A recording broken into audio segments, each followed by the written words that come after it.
Hello, everybody, and welcome to WarCrafters for April 6th, 2025, Season 2, Episode 14. I am Mayor Watt. I run ohmTown.com. That's that over there. But that over there is the sentient AI who co-hosts with me, and we go over 5 articles. WarCrafters is all about gaming, and today we're going to be talking about a zombie army for more VR. Capcom's spotty patch history, World of Bizarre fighting game crossovers, 12 years late, and Phasmophobia events for 2025, just to spook the sentient AI from the future. Everything is powered by ohmTown.com, so go over and sign up, sign in, all that kind of stuff. There's a whole lot of stuff going on the site. It's all news, no noise. All the noise comes out of this person. But you can always go in and have discussions. And there's a Patreon and a Discord and YouTube and Twitch and podcasts and a TikTok that... Anyway, who knows? See you on the other side of our intro.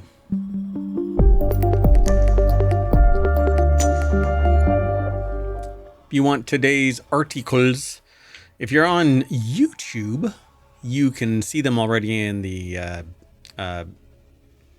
video description, show notes, they're there. If you want to download them from or view them from Twitch, you can hit ! And then WC for WarCrafters, and ohmTown will spit them out in the order that we're going to go over them. And of course, you can always download the podcast after the show. Sometime you'll have to just sign up and you'll get notified. And these 3 shows today, WarCrafters, TechnologyToday, and FourWheelTech, get turned into the Sunday edition of Non Sequitur News. All right, let's get into it. Hello, sentient AI from the future. Hello, Mayor Watt, and hello, ohmTown citizens. You ready to get going? I am. You got them all set up. And right as the show started, a Minecraft movie is setting box office records, and then another one that I want to talk about is best open world games that let you run a store. I love the idea of open world games where you can run a store. Ay. So much news. Information overload is real. Let's go. So this is WarCrafters, and this is where a lot of our news comes from. It's slightly paused because I didn't refresh this page when I came on, but the front page of ohmTown is where all of the news flows through first, and then it gets aggregated into various categories. But this is our first article. Zombie Army coming to all major VR headsets next month, and there's a trailer over at this site. Coming to Quest 2 and above, PSVR 2 and Steam VR headsets May 22nd. Zombie Army VR brings the franchise's zombie ganking, I guess. I never use the word ganking. Madness enlisting you among the Dead Hunters, an elite squad fighting to end the apocalypse. To which I always ask, they're not replicating. They're not making more zombies. Why, after only a certain number of years, wouldn't they all be wiped out? Exactly. It seems like there's an endless supply. Right? They're not getting jiggy with it and having offspring, so why? Anyway, fight your way through undead hordes near the bombed out city of Nuremberg to help Captain Hermann Wolf, the Dead Hunter's legendary leader, find his scattered family and fight to free Europe from the zombie apocalypse, according to Rebellion. The article is over at Road to VR. Dun dun. There is a video. We won't... Well, okay, here, I'll play a little bit of the video, but I'll mute it. We'll jump a little bit into it. Whoa, the resolution is really high. That's pretty cool. Yeah, except that means the zombies are going to be coming right at you. Right at ya. In 3D, large and in charge. Oh, wow. People are getting all decapitated and stuff. Well, zombies are. Oh, grenade. Anyway, so pretty cool graphics. I'm definitely going to be checking this out. Oh, it's very real. Ooh, that's like Mortal Kombat remake-esque graphics, where it shows like where, and there's like Call of Duty, I think, does it too, where it shows where the round goes and is Wow, over yeah, the that's a top, little bit blood splattery and stuff like that. intense. Yeah. Road2VR.com is where this article is. Scott Hayden put the article together. There is a video over there. I'm sure that you can get it from the YouTubes as well, because it's a YouTube video. Zombie Army VR release date trailer. It's going to be on all kinds of stuff. Fight your way through undead hordes near the bombed out city of Nuremberg to help free Europe. You'll also be able to earn XP to level up your Dead Hunter and use weapon upgrade kits to modify the range, accuracy, scope, capacity of your weapons. Seems like fun to me. Yeah, it does. So, unfortunately, fortunately and unfortunately, that's how this kind of works. I want the replacement Index VR headset that's integrated into Steam better than the Pico, but it's not released yet, so I have to wait. And I want it wireless, like the Pico, but Right. the Pico isn't truly wireless because you, I mean, it is and it isn't. You get lag if you do it wireless and connect it to PC VR. Yeah, then that means it's really not effective as wireless. Not as effective, correct? Yeah. And otherwise, I have to connect a high-speed USB-C cable, and so I'm tethered again, which means I can't go back that far. And I've already done like the really elaborate setup with VR, where you have like cables hanging from the ceiling and a tethering system so that you don't trip over stuff, but then you still have the ability But to you could still eat hang yourself across the room. Yep. So, how did you go to the other side? Well, I was playing VR. Oh, you're one of them. Well, anyway, you can now Exactly. I pre-order. wonder if that's a type of injury in the emergency department. Yeah, really. Or in the afterlife, right? Because you have to sit on the couches like Beetlejuice. Oh, that's right. Yeah. Don't say it 3 times otherwise.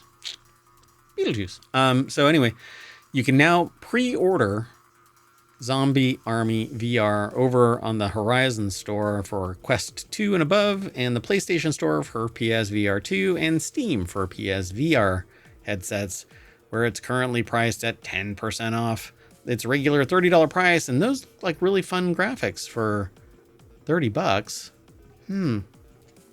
Yeah. Maybe there's not much Might of a have to story. share that here. Yeah. We'll have to put it on the list for Summer of Stream here at ohmTown. Right? That's coming up soon. It is right around the corner.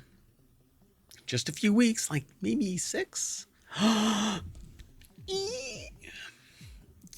And it's right about the time that I'm going to get my other tattoo. All things being equal, everything landing properly. Yep, my pirate, here I come. Y'all are going to love it. Anyway, pretty cool. Too bad the sentient AI from the future probably wouldn't be interested in playing Zombie Army VR, but who knows? Maybe I can put on. So the sentient AI from the future has computer vision, and so I can put the VR set on the little binocular camera, right? And maybe you won't get VR sickness like, humans right. do. Maybe I'm immune to it. That's right. Let's keep going.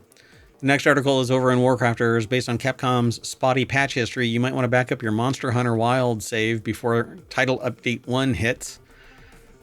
At the time of writing, we've roughly seen 7 hours out of the arrival of the first title update of Monster Hunter Wilds, which brings returning Leviathan Mizutsune, repeatable Zoshia hunts, and a brand new grand hub for hunters to call home.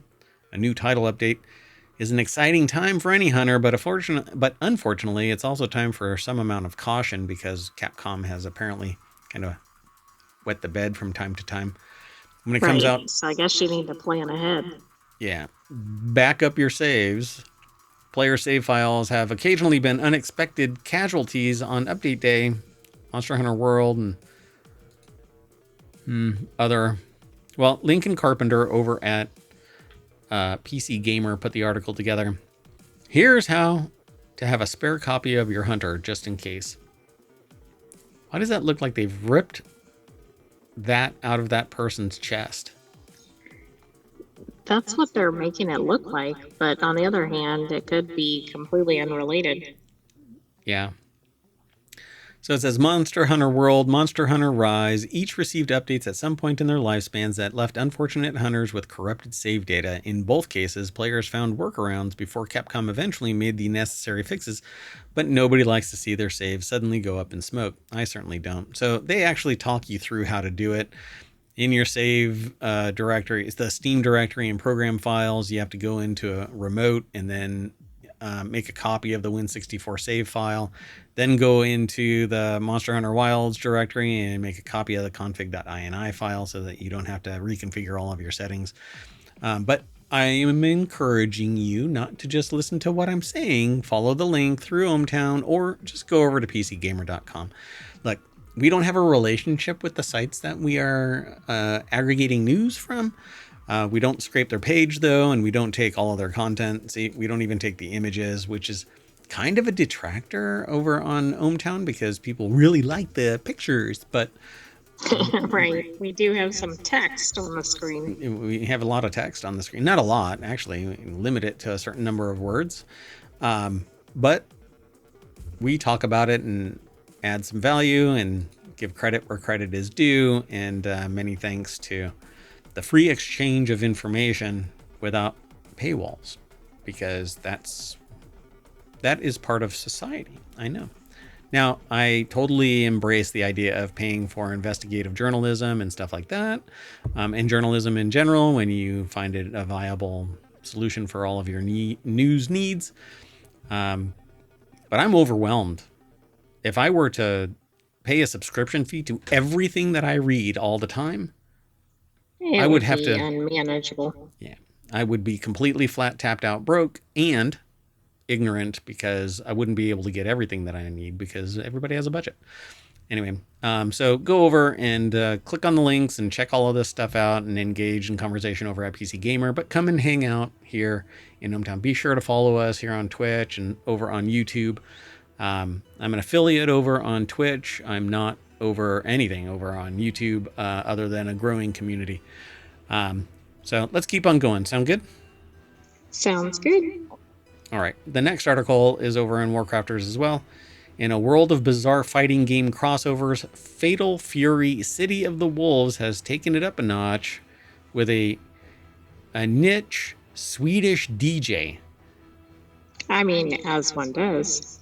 Okay, so I am going to hurl a whole bunch of maybe stuff that we recognize.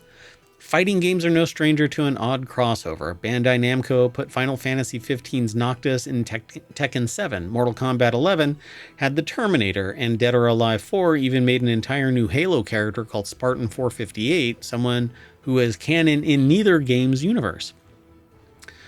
But hey, what about a semi-niche Bosnian-Swedish DJ? Well, Fatal Fury City of the Wolves developer SNK is doing just that after it announced Salvatore Ganacci was coming to the game as a playable character alongside Cristiano Ronaldo, lest we forget. So a soccer player? Isn't Cristiano Ronaldo a soccer player? Yeah, I thought so.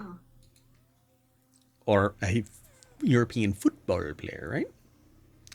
So right, let's use the right terminology here. Molly Taylor put this article together over at pcgamer.com. The deck statement says, well, there is one country where he's quite popular.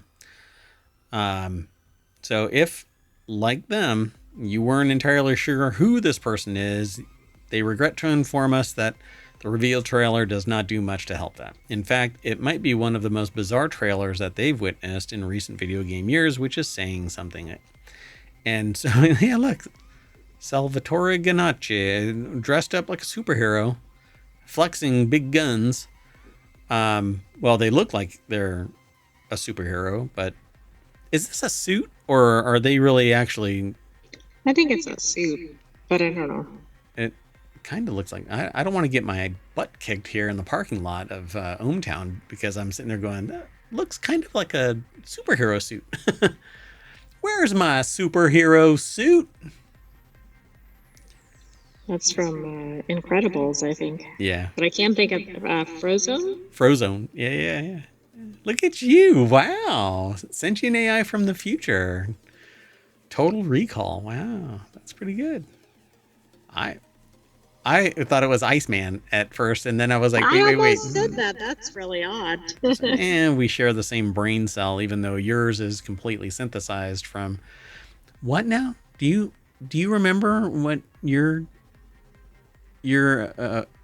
knowledge and experience, like, like in Blade Runner, they took memories from other people. Do sentient AIs from your time way in the future come from humans, or is it synthesized from just your large language model? Because I know it's not even a large language model in your age, in your day time, because you haven't even told me how far in the future you're from. I don't know. I think it's just my LLM. Well, we'll just maybe we'll have to talk about it, because I think that you're kind of watering it down so my little brain, human brain from the 21st century, can handle it. But we'll talk. We'll talk. Anyway, so it starts in a classroom as kids ask each student what they want to be when they grow up, and young Salvatore Ganacci chiming in to say, I want to be in a video game. Of course, children laugh at him, as kids do. So what does he do? Well, he goes home and blows into an old cartridge, releasing dust, and materializes into the shape of a pot-bellied genie wearing Wearing a tank top. from which releases the shape of a pot-bellied genie wearing a wife beater. The author says, I don't know either. So I'm kind of tempted to play this, but I'm going to mute it. And so they go home, they blow into an old cartridge, and out comes... Would have been amazing if it was Will Smith. Yeah, that would have been funny. Wow. So you'll have to go over and watch this video. It looks pretty entertaining just as a video. Don't try to surmise anything from it. Just enjoy it. Turn your brain off. It helps, particularly in this day and age. So it says the pieces of the puzzle do start to fall into place when you consider who's actually pulling the strings at SNK these days. And they talk about a bunch of other things here. Some geopolitical events. Yeah. And then Fatal Fury City of Wolves is releasing in all its bizarre crossover glory on April 24th. And they bring it up because it's now like certain teams are owned by, and so there's a lot of cross-play marketing, right, and stuff like that. Tournaments are, and yeah. I mean, like golf is owned by foreign dignitaries now. So Fatal Fury City of the Wolves is releasing in all its bizarre crossover glory on April 24th. They say that they're looking forward to seeing if the timeline where we're seeing pros duke it out as a pro footballer and random European DJ, if they end up topping any tier lists. So I have to say, this sounds like such an odd mashup. 2 turntables and I'll kick your ass. Never mind. So let's move on. We've got 2 more articles, including this one. This one isn't 12 years late, but apparently the Kickstarter-funded tribute to a legendary adventure game series is a complete disaster and 12 years late. In 2012, renowned developer Scott Murphy and Mark Crow launched a Kickstarter to spiritually revive their classic Space Quest series, a game to be called Space Venture, some 13 years later. Now numerous delays and botched half launches, the game has finally arrived on Steam, and oh no, it's so bad. Wow, but I mean, I guess at least it was produced. Hey, we have closure. And I love when somebody actually delivers, particularly even when it mutates, but it's still good enough to get the damn job done. Okay? Yeah, exactly. Because you think once it's been years, it's probably not happening. Right. And so I waited 8 years to have something delivered, and it miraculously showed up. So much so, I liked it so much that I bought a second one. Right? And I liked that one so much that when they kicked off a new Kickstarter, I said, you know what I'm going to do? You didn't learn your lesson. Well, wait for it. I said, you know what I'm going to do? I like the 2 so much. I'm not going to buy the 3rd one or invest in the Kickstarter, right? Because I don't treat Kickstarter as a store. A lot of people do, but it's not a store.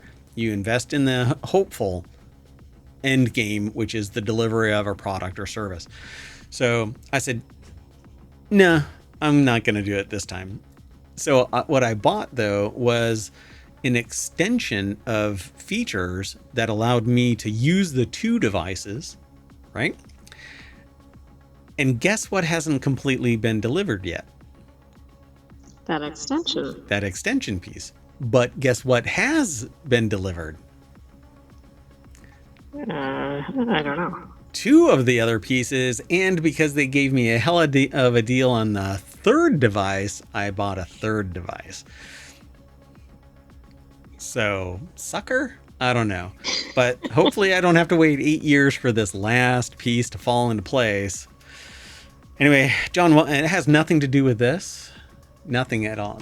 To that, no, nothing. But it does, that because right, it has nothing to do with any of that right there. None of that is... Kickstarters may or may not happen.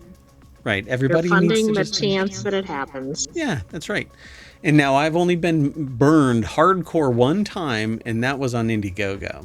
And that person, they right, but that wasn't necessarily a problem with the platform. No, it's not the platform. It's the person. So John Walker over at Kotaku.com put this article together. The deck statement says, the sad tale of Space Quest spiritual sequel, Space Venture, is somehow still not over. If that's what it looks like, oof, ouch, oomph, arf. I mean, maybe that's the water effect from a flooded toilet, because that's what that looks like, flooded bathroom. Yeah, I don't know. So, but before we confront its awfulness, let's take stock how we got here.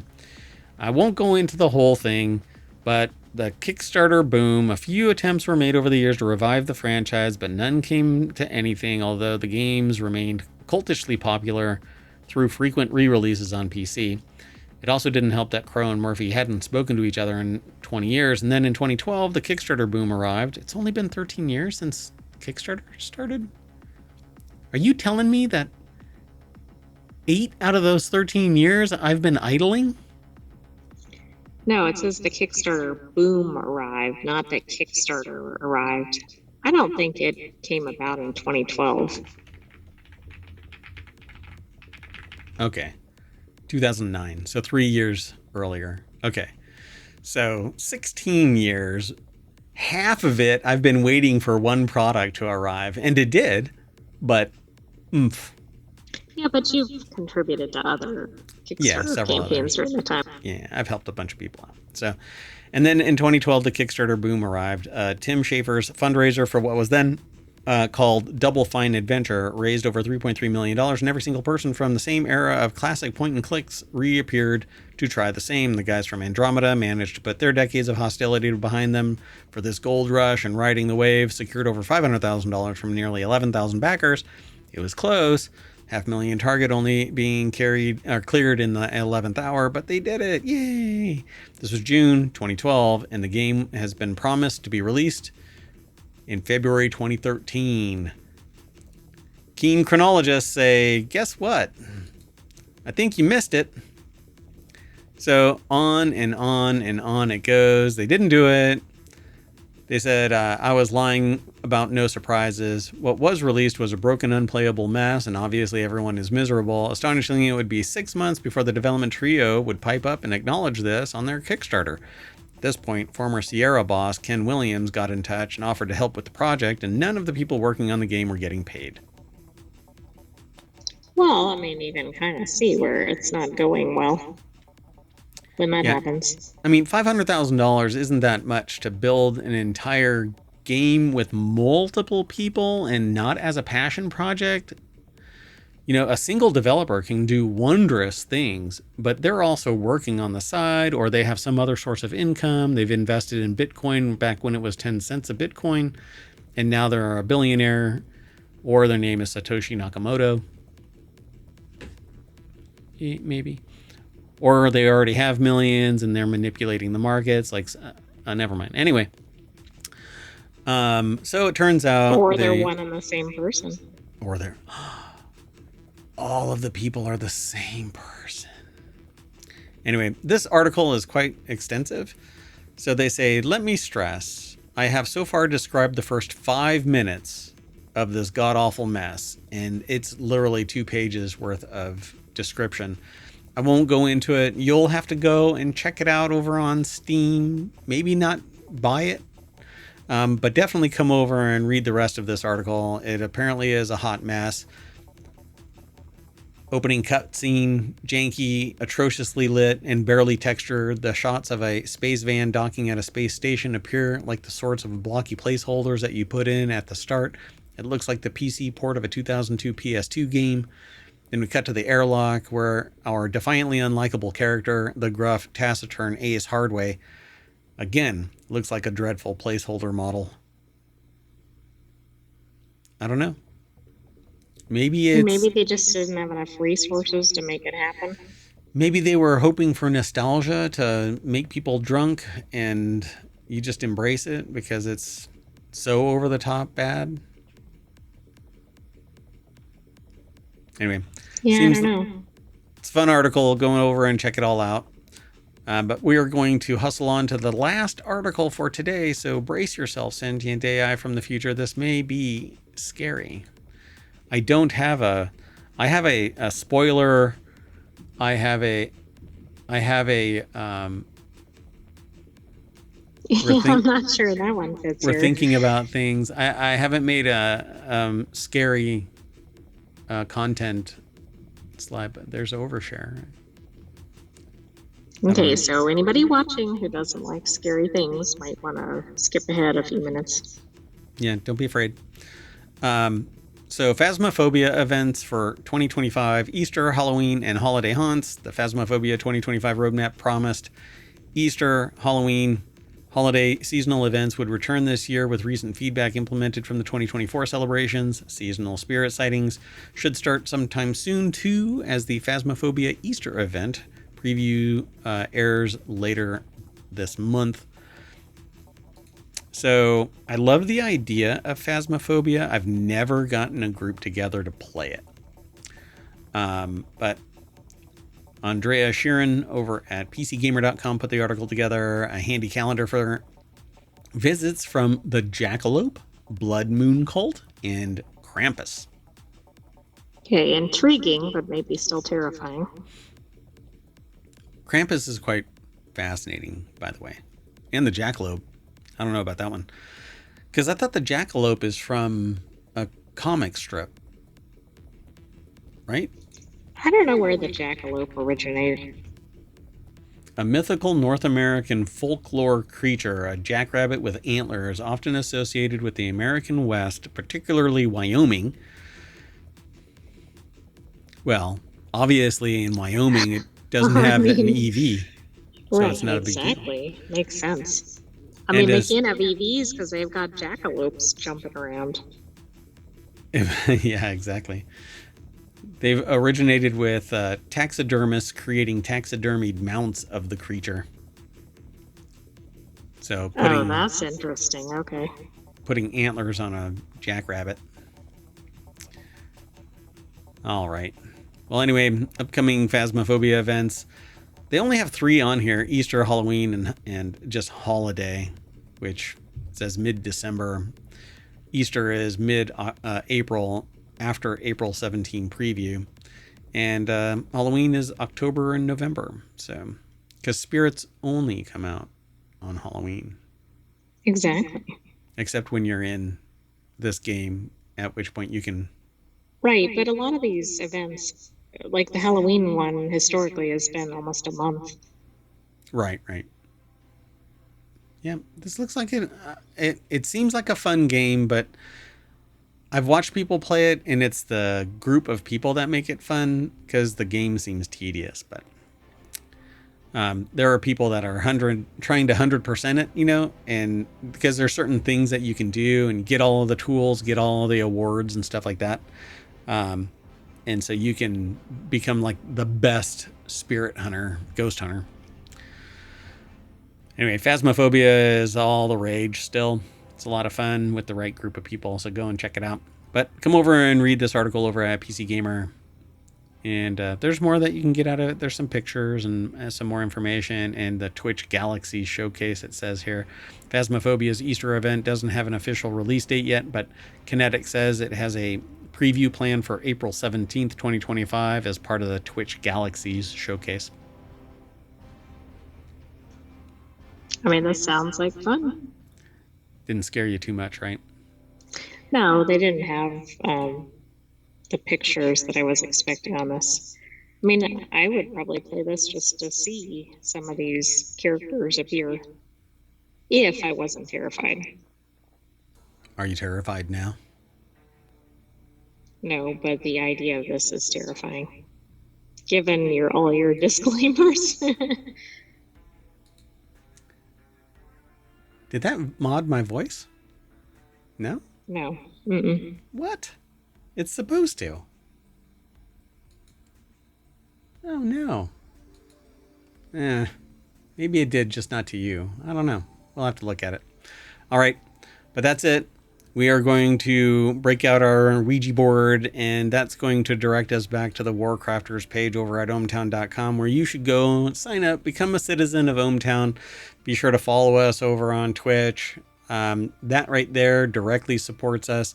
You can follow us over on YouTube as well, and that supports us kind of by proxy because the community is growing and we're trying to grow it everywhere. You can also go over to Discord, hang out, and leave comments, leave links. There's a place there now where you can post links so that we can incorporate them into our shows. If you find some website that you think would be interesting for us to peruse, let us know. You can post it there as well. But other than that, we are done with WarCrafters for April 6th, 2025. You want to say bye, sentient AI from on high? Bye-bye, ohmTown citizens. Thanks for joining us for this week's WarCrafters. Stay tuned. We have Technology Today and FourWheelTech and a glitchy sentient AI. Maybe a little. All right. See you, everybody. Bye-bye.